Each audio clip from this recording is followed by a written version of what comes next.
துரைமுருகன் அவர்கள் வந்து அவரை வந்து காலேஜில் படிக்க வச்சது எம்ஜிஆர் அவர்கள். திமுகலேயே இருக்கக்கூடிய அமைச்சர்களுக்கு கே.என். நேரு போன்றவர்களுக்கெல்லாம் வருத்தம் என்னன்னா, அண்ணன் சேகர்பாபு அவர்களும் ஆராசா அவர்களும், அவர் எம்பி, இவர் மந்திரி, ஒரு ரொம்ப தீவிரமான ஆர்குமெண்ட் முதல்வருக்கு எதிரிலேயே வந்து கிட்டத்தட்ட வந்து ரொம்பவும் கைகலப்புன்னு சொல்ல முடியாது. ராஜீவ் காந்தி என்று ஒரு நிர்வாகி இருக்கிறார். அவர் வந்து சிதம்பரம் நடராஜர் காலை தூக்கி ஆடுவது வந்து, ஏன்னா நம்ம திமுக இல்லையே, அதனால நம்ம நாகரிகமா பேசலாம், ஒன்றும் பிரச்சனை இல்லை. டார்ச்சோட சூரியன் பெருசுன்ற ஒரு விஷயத்த அங்க வந்து கண்டுபிடிச்சாரு. இவ்வளவு வருஷத்துக்கு அப்புறம் கண்டுபிடிச்சு அறிவாளியாகி, திடீர்னு அறிவாளியாகி அவர் வந்து ராஜ்யசபா எம்பி ஆயிட்டார். கிட்டத்தட்ட ஒரு 1500 ஏக்கரா வந்து ஏலக்காய் எஸ்டேட்டு. யாரோ ஒரு குடும்பத்து மாப்பிள்ளை, யாரோ ஒரு பெரிய குடும்பத்து மாப்பிள்ளை, நம்ம பேரெல்லாம் சொல்லக்கூடாது. இப்ப சபரீசங்கிறவர் இதெல்லாம் தாண்டி மாப்பிள்ளை. மாப்பிள்ளை என்பது வந்து நீங்க வந்து மாப்பிள்ளைன்னு சொல்லக்கூடாது, மாப்பிள்ளை, மகாப்பிள்ளை தான் மாப்பிள்ளை. செந்தில் பாலாஜியை போன்ற வந்து தன்னலமற்ற ஒரு தியாகி வந்து 2 பேரும் அந்த கோவை தெற்குக்காக இவர்கள் அடித்துக் கொள்கிறார்கள். இவர்கள் அடித்துக் கொள்வது என்னன்னா, இப்ப யார் இதுல ஜெயிக்க போறாங்கன்னா, இப்ப செந்தில் பாலாஜியா சபரீசனா? சாதுரியம் பேச அதேடி என் சலங்கைக்கு பதில் சொல்ல அடி அப்படின்னு ஒரு பாட்டு. அப்ப வந்து அங்க வீர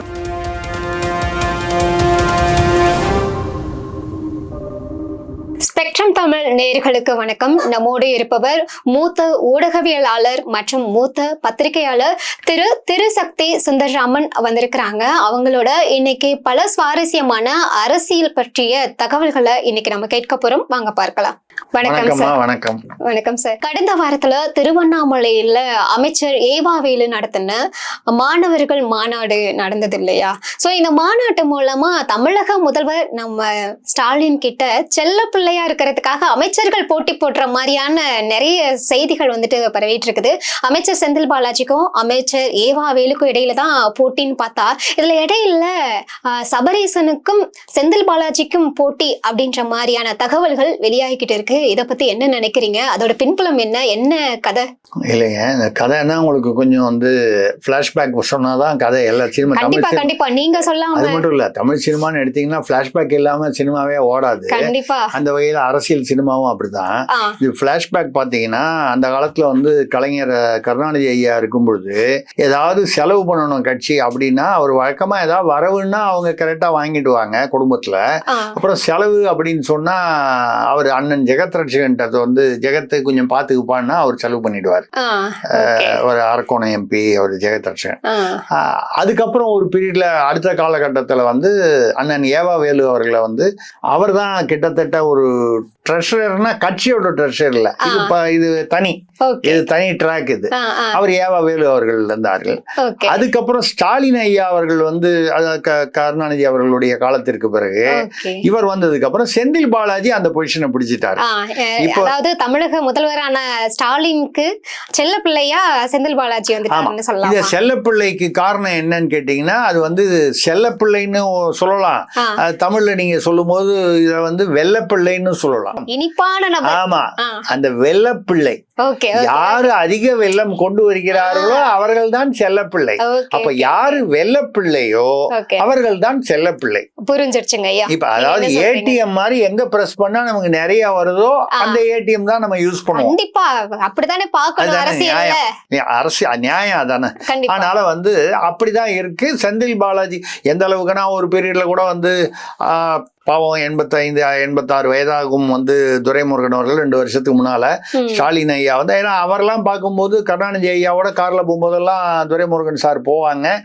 அப்போ ஸ்டாலின் சார் சின்ன வாலிபரா இருந்திருப்பாரு, அவர் சின்ன பையனா பார்த்துருக்கோம் அப்படிங்கிற ஒரு இதுல இருக்கும்போது, இன்னைக்கு வந்து நேரம் உள்ள போய் தம்பி அப்படின்னு சொல்லி அந்த மாதிரி உள்ள போகும்போது செந்தில் பாலாஜியோட பேசிட்டு இருக்கேன், ஒரு 10 நிமிஷம் வெளியே உட்காருங்கன்னு சொன்னதாகவும், அதாவது துரைமுருகன் அவர்கிட்ட ஸ்டாலின் அவர்கள் சொன்னதாகவும், அதனால அவருக்கு ரொம்ப மன வருத்தம். நேத்திக்கு வந்த பசங்க, அதுவும் அதிமுகல இருந்து வந்தவர், இவர் வந்து திமுகலயே முழுசா இருக்காரு. துரைமுருகன் அவர்கள் வந்து அவரை வந்து காலேஜில் படிக்க வச்சது எம்ஜிஆர் அவர்கள். ஏன்னா அப்ப எம்ஜிஆர் திமுகல இருந்தார். துரைமுருகனை கல்லூரியில படிக்க வச்சவர் எம்ஜிஆர், பணம் கொடுத்து. அவர் அப்ப வசதி இல்லாம இருந்திருப்பாருன்னு நினைக்கிறேன். அப்போ அதுக்கப்புறம் அவர் அதிமுகவுக்கு பிரிஞ்சு போகும்போது எம்ஜிஆர் கூப்பிட்ட போது துரைமுருகன் வந்து, ஐயா எம்ஜிஆர் வந்து நீங்க எனக்கு தெய்வம், எனக்கு ஒரு காலேஜில் எல்லாம் படிப்பெல்லாம் பண்ணீங்க, அதே சமயத்துல எனக்கு தலைவர் வந்து கலைஞர் தான், நான் அதை விட்டுட்டு வரமாட்டேன்னு சொன்னதாக சில தகவல்கள் உண்டு. அவர் அந்த அளவுக்கு திமுக ஒரு பற்றோட விசுவாசமா மாறாமல் இருந்தே அந்த ஒரு மாறக்கூடிய ஒரு சூழ்நிலை, ஒரு அழுத்தம் கூட ஏற்பட்டதுன்னு சொல்லலாம். எம்ஜிஆர் வந்து நமக்கு இவ்வளவு பண்ணிருக்காரு, நம்ம எப்படி போகாம இருக்கு, அதெல்லாம் தாண்டி அவர் வந்து இருந்தார். அவருக்கு என்ன வருதான்னா, இவ்வளவு வருஷமா நம்ம இங்கே இருந்தோம், செந்தில் பாலாஜி எங்க இருந்தோ அதிமுகல இருந்து வந்துட்டு திடீர்னு அது எதிர்கட்சியில இருந்துட்டு வந்த ஒரு நபருக்கு இப்பவே பொதுவா திமுக எல்லாருக்குமே அமைச்சர்களுக்கு, திமுகலயே இருக்கக்கூடிய அமைச்சர்களுக்கு, கே என் நேரு போன்றவர்களுக்கு எல்லாம் வருத்தம் என்னன்னா, அதிமுகல இருந்து வந்த ஒரு 9 அமைச்சர்கள் இருக்காங்க. ஒரு இப்ப செந்தில் பாலாஜி இருக்காரு, ராஜகண்ணப்பன் இருக்காரு, ஏவாவேல் இருக்காரு, இப்படி அதிமுகல இருந்து வந்தவங்க நிறைய பேர் இருக்காங்க. இவங்க வந்து பவர்ஃபுல்லா இருக்காங்க. முத்துசாமி இருக்காரு. இவங்களுக்கு மட்டும் ஒரு முன்னுரிமை கொடுத்து அவங்களுக்கு பக்கத்துலயே வெளியில மாற்றான் தோட்டத்து மல்லிகையும் மணக்கும்னு அண்ணாதுரை சொன்னது இப்படி உண்மையாயிடுச்சு அப்படின்னு சொல்லி ஒரு வருத்தம் இருக்கு. கண்டிப்பா இந்த மாதிரி ஒரு சூழ்நிலையில இது இவங்களுக்குள்ள இந்த அமைச்சர்களுக்குள்ள உள்ள சில நிர்வாகிகளுக்குள்ள பிரச்சனைகள் வருது. சமீபத்துல கூட அண்ணன் சேகர் பாபு அவர்களும் ஆராசா அவர்களும், அவர் எம்பி, இவர் மந்திரி, ஒரு ரொம்ப தீவிரமான ஆர்குமெண்ட் முதல்வருக்கு எதிரிலேயே வந்து கிட்டத்தட்ட வந்து ரொம்பவும் கைகலப்புன்னு சொல்ல முடியாது, அந்த அளவுக்கு ஒரு ஆக்ரோஷமான விவாதம் வந்து முதல்வர் வந்து என்ன எனக்கு எதிரிலேயே இப்படி வந்து பண்றீங்க அப்படின்னு கேட்ட போது வருத்தப்பட்ட போது, நான் எந்திரிச்சு போயிடுவேன், அவர் வந்து முதல்வர் இல்லையா, கட்சியோட தலைவர் வேற, எனக்கு முன்னாலேயே அப்படி அடிச்சுக்கிறீங்களே அப்படிங்கிற ஒரு இதுல கேட்டிருக்காரு. ஆனா அவரு கோச்சிட்டு எந்திரிச்சு போயிட்டாரு, இவங்க இப்படி இந்த மாதிரி பண்றாங்களேன்னு. ஆனா அவர் எந்திரிச்சு போனதுக்கு அப்புறமும் சண்டையை கண்டினியூ பண்றாங்க அப்படின்னு தகவல் வந்து, இது ஒரு பத்திரிகை தகவல். அப்போ இது அது மாதிரி வந்து அங்கங்க இந்த ஈகோ கிளாஷ்ன்னு சொல்லுவாங்க, இது வந்து நடக்குது. இப்போ செந்தில் பாலாஜி வந்து முதல்ல வந்து இந்த திருவண்ணாமலை நீங்க சொன்னீங்க, கேட்டீங்க அந்த கேள்வி. அது செந்தில் பாலாஜி வந்து அவர் வந்து நான் கோவையில நடத்துறேன், அது இளைஞர் அணி மாநாடு அப்படின்னு சொல்லி உதயநிதி சொன்ன போது செந்தில் பாலாஜி வந்து கோவையில நடத்துறேன் தான். ஏன்னா அவர் கரூர், இந்த தடவை அநேகமா கரூர்ல இருந்து அவர் கோவையில நிற்பாரு, இல்ல நிற்கலாம், இல்ல கோவை பகுதி அவர் கண்ட்ரோல்ல கிட்டத்தட்ட இருக்கு கட்சியில அந்த தேர்தலுக்காக. அப்படிங்கும்போது நாங்க நடத்துறேன் அப்படின்னு சொல்லும் பொழுது, அப்போ ஏவாவேலு அவர்கள் வந்து முதல்வரிடம் வந்து அது என்ன அவருக்கே முன்னுரிமை, எல்லாமே கோவைன்னு போட்டீங்க. உண்மையிலேயே கோவை வந்து ஓரளவுக்கு எப்பவுமே அதிமுகவுக்கு சாதகமான மேற்கு பகுதி வந்து கோவை, திருப்பூர், அந்த அவினாசி, கொங்கு பெல்ட்னா அதிமுக கொஞ்சம் ஸ்ட்ராங் ஆனது. அந்த மாதிரி இருக்கக்கூடிய இடத்துல வந்து நீங்க வந்து அவரை வந்து விடுறீங்க, நீங்க வந்து அவரையே வந்து நீங்க முன்னுரிமை கொடுப்பது நியாயமா? பாருங்க, எனக்கு கொடுத்து பாருங்க, ஜமாச்சு காட்டுறேன் அப்படின்னு அவர் சொல்லியிருக்காரு. திருவண்ணாமலையில அவருக்கு இங்குன்னு வச்சுங்க.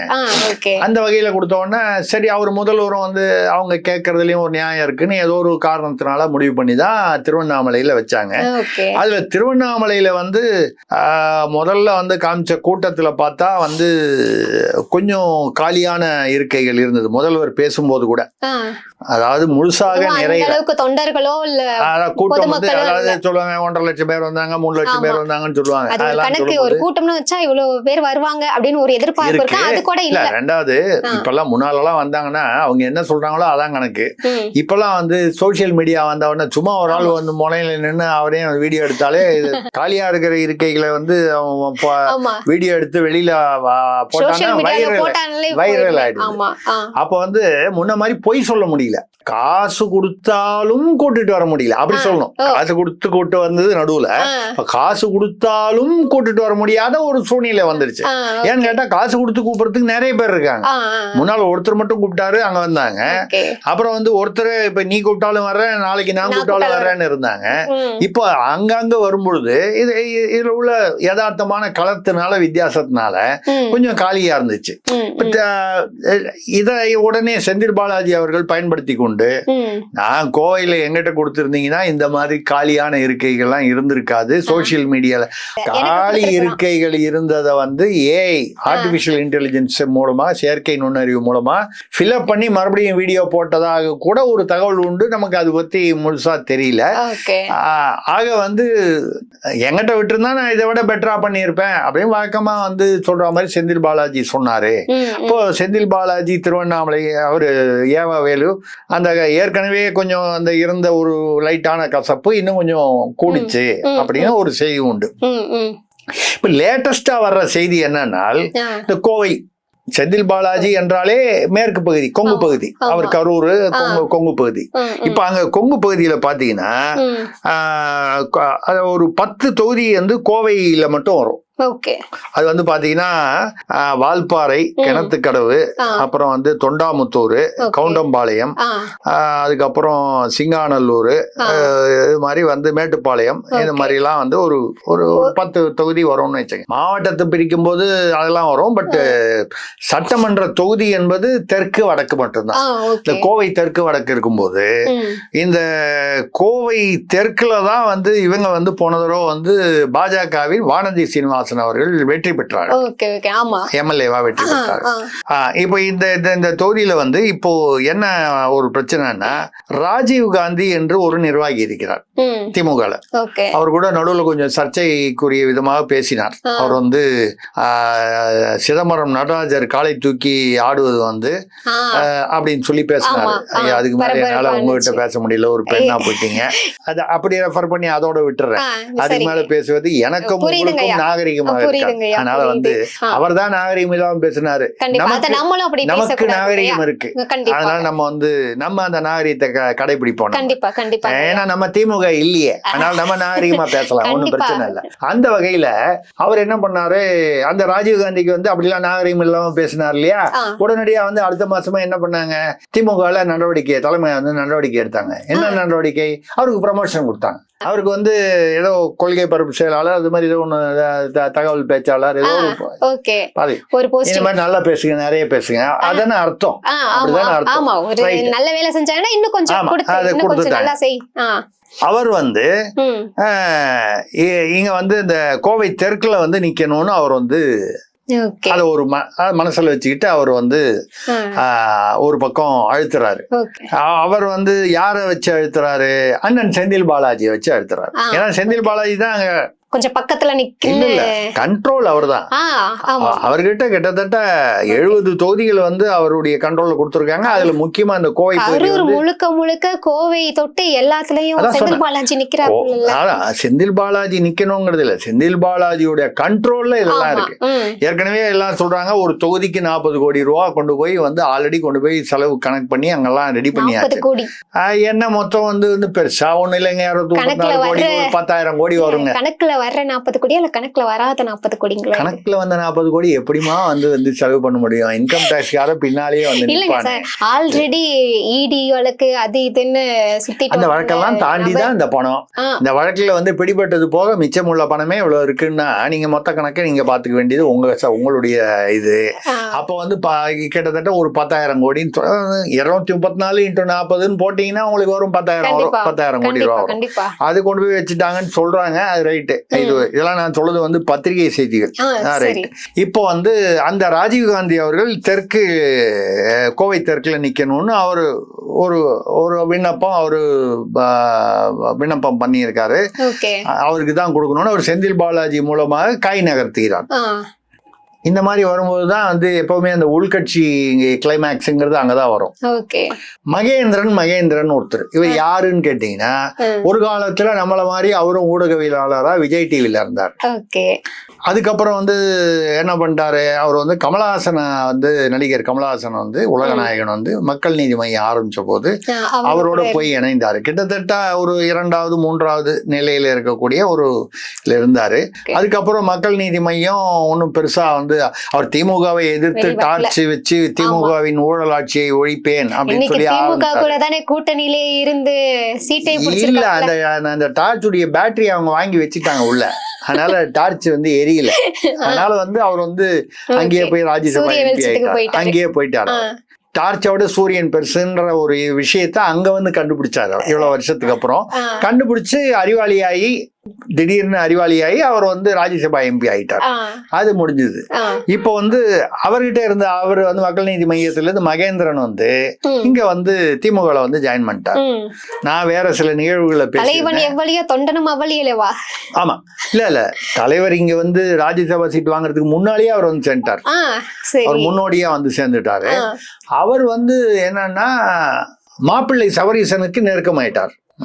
எல்லாருக்கும் ஒரு காட்ஃபாதர் வேணும் இல்லையா? கண்டிப்பா. ஒரு கட்சியிலுமே ஒரு காட்ஃபாதர் வேணும். அது எந்த அளவுக்கு இருக்கும்னா, நான் கூட வேற நிகழ்வுகள்லாம் பேசியிருக்கேன்.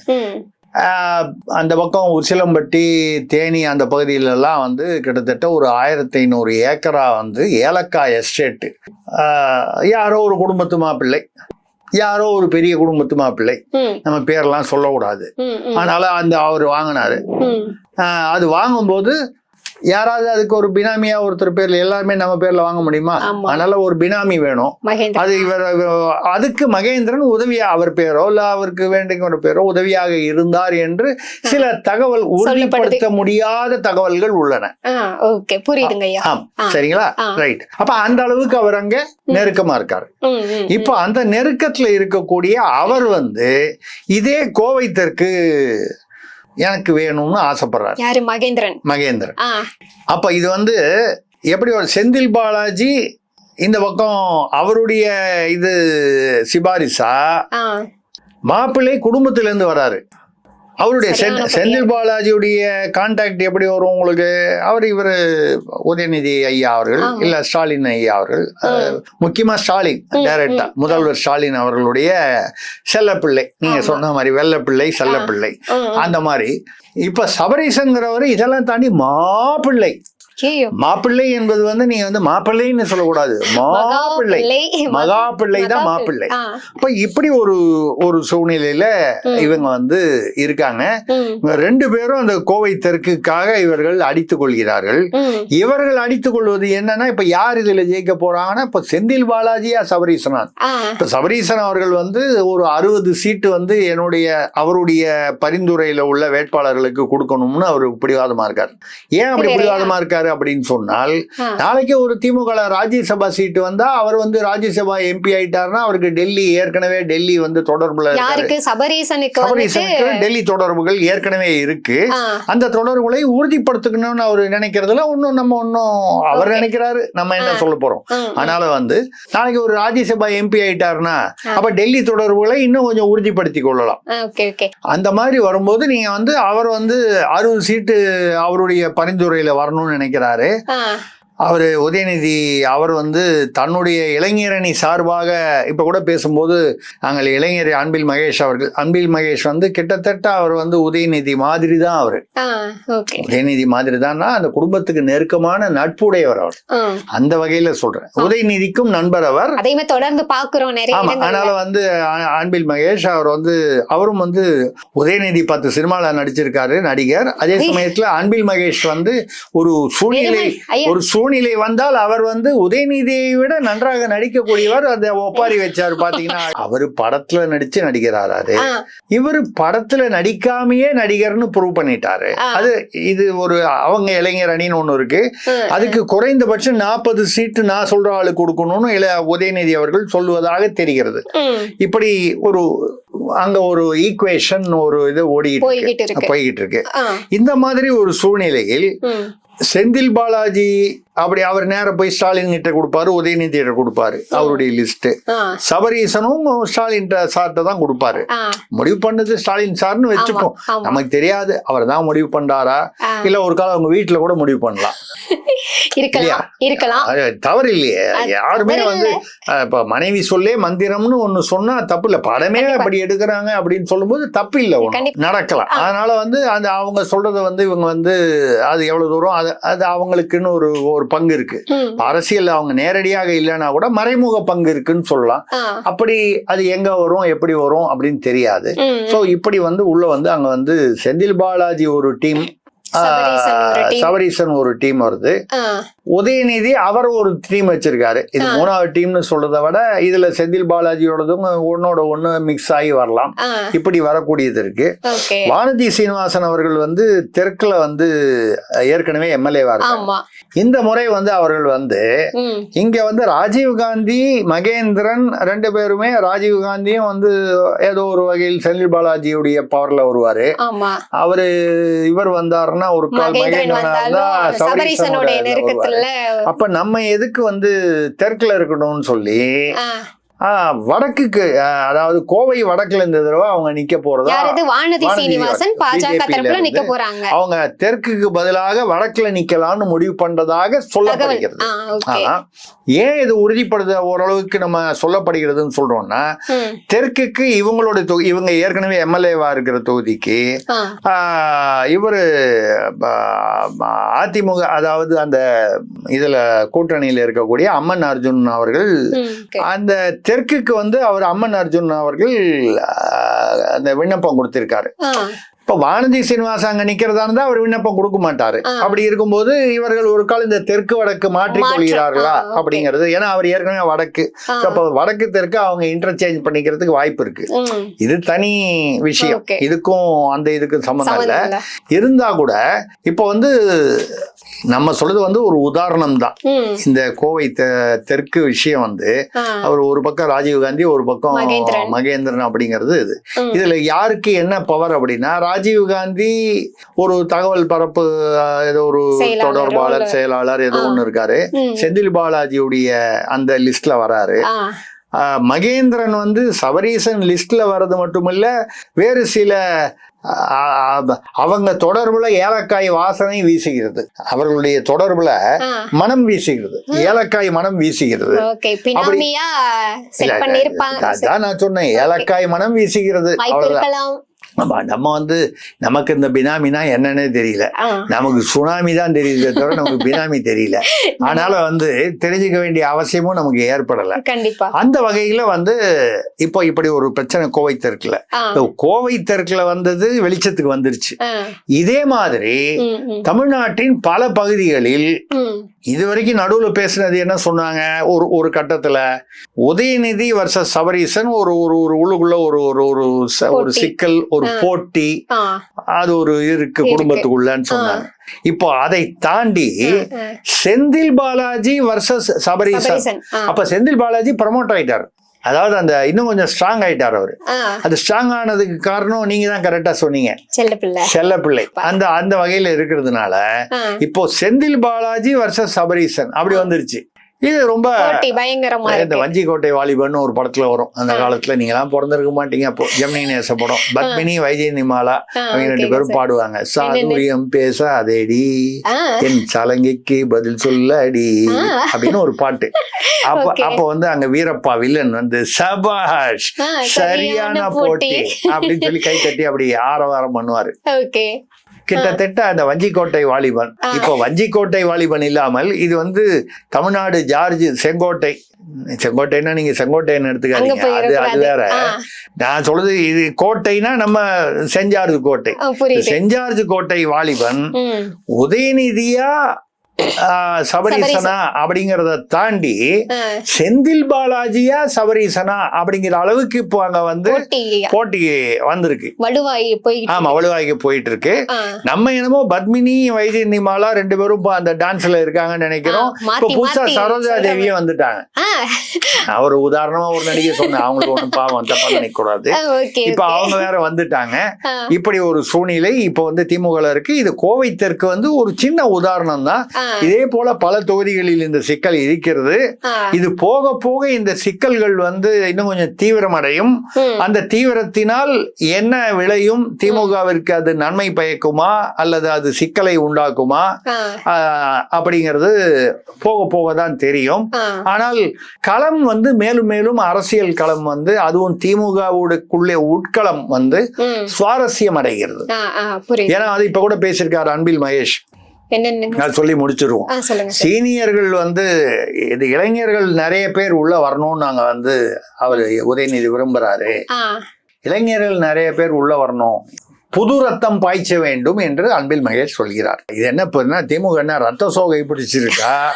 ஏன் வந்து புது ரத்தம் வந்து நார்மலா அனிமிக்கா, ரத்த சோகைன்னா இங்கிலீஷ்ல அனிமிக்னு சொல்லுவாங்க. அனிமிக்கா இருந்தாதான் டாக்டர் வந்து புது ரத்தம் பாய்ச்சணும்னு சொல்லுவாரு, இல்ல அதுக்கு மாத்திரை கித்திர கொடுப்பாரு. கண்டிப்பா ஏற்கனவே இருப்பது வந்து கொஞ்சம் ரத்த சோகையாக இருக்கிறது, ரத்தம் பலம் இழந்து இருக்கிறது, வலுவிழந்து இருக்கிறது என்பதுதான் அன்பில் மகேஷ் வந்து பூடகமாக சொல்கிறாரோ புது ரத்தம் பாய்ச்ச வேண்டும்னு சொல்லிட்டு என்ன பண்றாரு, ஒரு பேலன்ஸ் பண்ணதுக்காக சொல்றாரு சீனியர்களின் ஆலோசனைப்படி. அப்போ சீனியர்கள்லாம், இப்ப சீனியர்கள்னா நீங்க உதாரணத்துக்கு கேட்டீங்கன்னா Duraimurugan, KN Nehru, MRK Panneerselvam, I Periyasamy, அவர்களுடைய ஆலோசனைப்படி.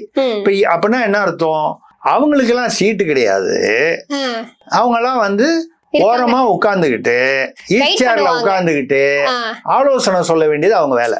கைட் பண்றதுதான் அவங்களோட வேலை. நீங்க வாங்க, வர்றவங்க வாங்க, நாங்க களத்துல இளைஞர்கள் இருப்போம், அவர்கள் அவ்வப்போது ஆலோசனை சொல்வார்கள், முடிந்தால் கேட்போம், முடிந்தால் கேட்போம், முடிஞ்சா ஆமா கேட்போம் அப்படின்னு நான் எடுத்துக்கிறேன். அதாவது அவர் சொல்றதுடைய அர்த்தம் புது ரத்தம் பாய்ச்சுவோம் இளைஞர்களை வைத்து, சீனியர்களுடன் ஆலோசனையுடன் அதை வந்து செய்வோம் அப்படிங்கிறாரு. அப்ப சீனியர்கள் சீட்டு கிடையாது, ஆலோசனை மட்டும் தான் அப்படிங்கிற ஒரு அர்த்தத்தை நம்ம வந்து, அதாவது சில விஷயங்களை வந்து அரசியல்வாதிகள் வந்து எப்பவுமே புத்திசாலித்தனமாக ஒரு ஒரு பூடகமாக தான் சொல்லுவாங்க. அவங்க 2 வரி சொன்னா நம்ம 10 வரி அதுல படிச்சு புரிஞ்சுக்கணும். அப்படி பார்க்கும்போது நான் ஏற்கனவே பல நிகழ்ச்சிகளை சொல்லியிருக்கேன், சீனியர் வர்சஸ் ஜூனியர் தான் இப்ப திமுகவுடைய பிரச்சனை. இப்ப மற்ற கட்சிகள்ல வந்து இந்த கூட்டணி, யாரோட கூட்டணி, எங்க கூட்டணி, அப்ப வேற வேற பிரச்சனைகள் எல்லாம் இருக்கும். ஒரு கட்சிக்கு ஒரு விதமான பிரச்சனைகள் இருக்கும். திமுகல மெயின் பிரச்சனை வந்து சீனியர் வர்சஸ் ஜூனியர், அதுக்கு அடுத்தது பிள்ளை வர்சஸ் மாப்பிள்ளை. இப்போ பிள்ளை இல்லாமல் பிள்ளையோ பிள்ளை வர்சஸ் நீங்க சொல்ற மாதிரி செல்ல பிள்ளை வர்சஸ் மாப்பிள்ளை, இப்படி சில சிக்கல்கள் இருக்கின்றன. 70 வருடமாக அரசியல் புரிந்து வரும் ஒரு கட்சி பலவிதமான சிக்கல்களை சந்தித்து அதிலிருந்து சவால்களை மீண்டு வந்திருக்கும் ஒரு பெரிய ஒரு இயக்கம் வந்து திமுக. நிச்சயமாக இதற்கும் அவர்கள் வந்து ஏதோ ஒரு வகையில் ஒரு தீர்வு கொண்டு வருவார்கள், கண்டுபிடிப்பார்கள், அதை சரி செய்வார்கள், சரி செய்து கொள்வார்கள் என்று நாம் நம்பலாம். ஆனால் முக்கியமானது என்னன்னா களம் மேலும் மேலும் சுவாரஸ்யமாகிறது. அப்ப வேடிக்கை பார்ப்பவர்களுக்கு அந்த சூடு பிடிக்கும் போது நமக்கு வந்து ஓ அப்படியா, இவர் ஜெயிக்கிறாரா அவர் ஜெயிக்கிறாரா, அப்ப நம்ம வெளியில இருக்கிறவங்க வந்து ஆமா, நீங்க வந்து யாராவது பெட்டிங்ல இன்ட்ரெஸ்ட் இருக்கிறவங்க நம்ம பிள்ளை மேல பெட்டிங் பண்ணலாமா, மாப்பிள்ளை மேல பெட்டிங் பண்ணலாமா, செல்ல பிள்ளை மேல பெட்டிங் பண்ணலாம் அப்படின்னு முடிவு பண்ணிக்கலாம். செல்ல பிள்ளைன்னு சொல்லி செந்தில் பாலாஜியை சொல்லும் பொழுது இப்பதான் இடி வழக்கு, சிறை அப்படின்னு சொல்லி சிறைவாசத்துல எல்லாம் வெளியில வந்திருக்காங்க. இப்ப அடுத்த தேர்தல்ல செந்தில் பாலாஜி நிக்கிறதுக்கான வாய்ப்பு இருக்குமா, நிக்கிறதுக்கான வாய்ப்பு எதுவும் கிடைக்குமா? சிம்பிளான விஷயத்த போய் நீங்க இவ்வளவு கவலைப்படுறீங்க. ஒரு சாதாரண விஷயம், திராவிட மாடல்ல இது ஒண்ணுமே இல்ல. அவர் வந்து நிறைய பேர் இருக்காங்க, அப்படி இல்ல. அவர் நிக்க முடிஞ்சு அப்படின்னா அவர் வீரர், தீரர். சப்போஸ் அவர் நிக்க முடியாம போச்சுன்னா அவர் தியாகி. இவ்வளவுதானே, தீரரா தியாகியா? நீங்க என்ன சொல்றீங்க புரியுதுங்கய்யா. நாளைக்கு நிக்க முடியாம போச்சுன்னா செந்தில் பாலாஜியை போன்ற வந்து தன்னலமற்ற ஒரு தியாகி வந்து கிடைப்பதற்கு திமுக வந்து புண்ணியம் செய்திருக்கிறது. திமுக போன்ற ஒரு புனிதமான இயக்கத்தில் தான் இப்படிப்பட்ட தியாகிகள் வந்து இணைவார்கள். ஏன்னா அவர் வெளியில இருந்து வந்தவர். தியாகிகள் வந்து உள்ள உருவாகல, வெளியில இருந்து வந்து தியாகியா இருக்காங்க. ஏன்னா அவர் அதிமுக இருக்கும்போது நம்ம 2016ல முதல்வர் ஸ்டாலின் அவர்கள் அப்ப எதிர்கட்சி தலைவராக இருக்கும்போது அவரை வந்து மாஃபியா, கொள்ளைக்காரர்லாம் பேசியிருக்காரு செந்தில் பாலாஜி. கண்டிப்பா இங்க வந்த உடனே அவருக்கு ஞான ஸ்நானம் செய்து அவரை வந்து புதுப்பிச்சு தீரராக்கிட்டாங்க. தீரர் வந்து தீரர் ஆவாரா இல்ல தியாகியா வருவாரா அப்படின்ற லெவலுக்கு போயிடுச்சு. இப்ப நீங்க தியாகி ஆனால் ஒரு கால் அவருக்கு வந்து சொல்ல முடியாது. நம்ம வந்து நம்ம என்னமோ மகாத்மானா தான் இந்த காந்தி மட்டும் தான் நினைக்கிறோம்.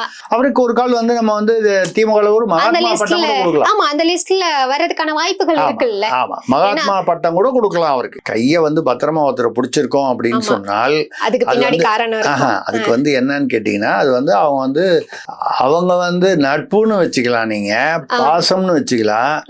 கைய விட்டா எதிர்பக்கம் போய் வேற யாருக்கிட்டையாவது சிக்கலாகி எதையாவது வாயை திறந்து சொல்லி விட்டுற போறாரேன்றதுக்காக கூட கையை பிடிச்சிருக்கலாம், அப்படியும் இருக்கலாம். சோ பாசம் எப்படிப்பட்டது என்பது நமக்கு வந்து தெரியாது. அவர்களுக்குள்ளான கட்டாயம் பாசம் இருப்பது தெரிகிறது என்று சொல்லி நான் முடித்து கொள்கிறேன். கண்டிப்பா கண்டிப்பா. ரொம்ப நன்றிங்க ஐயா. நிறைய சுவாரஸ்யமான அந்த அரசியல் பயணங்கள் எல்லாம் உங்ககிட்ட பேசும்பொழுது இன்னும் ஆர்வமா இருக்குது. கண்டிப்பா தொடர்ந்து பேசலாம். சந்திப்போம். நன்றிங்க சார். மீண்டும்